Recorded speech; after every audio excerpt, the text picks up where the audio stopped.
In the 1860s, if you wanted to dig a tunnel, you had to play Russian roulette with a liquid that exploded if you sneezed too hard. Meet nitroglycerin. It was the world's angriest liquid. Drop a jar, goodbye city block. Bump a wagon, you're now a cloud. Building the modern world was basically a suicide mission. We needed a way to tame the dragon before we all went poof. The world was stuck behind mountains. We needed a mad scientist to turn accidental vaporization into controlled destruction. Enter Alfred Nobel. He lost his own brother to a blast, so he decided to stop the chaos by mixing the liquid with dirt. He called it dynamite.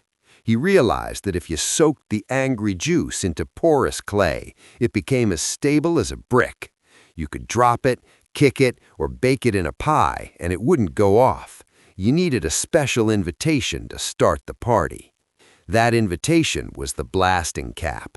Nobel invented a way to trigger the boom with a remote shock wave. Absolute genius. Suddenly, the Earth's crust was just a suggestion. We blasted the Alps, the Panama Canal, and the foundations of every skyscraper. Science time. Inside that stick, the liquid is trapped in tiny pores. It's like a sponge holding 1,000 tiny sleeping tigers. The blasting cap sends a shock wave that wakes them all up at once. The result? A chemical scream that moves at 5 miles per second. Nobel became the richest boom maker in history. But then, a massive mistake changed everything.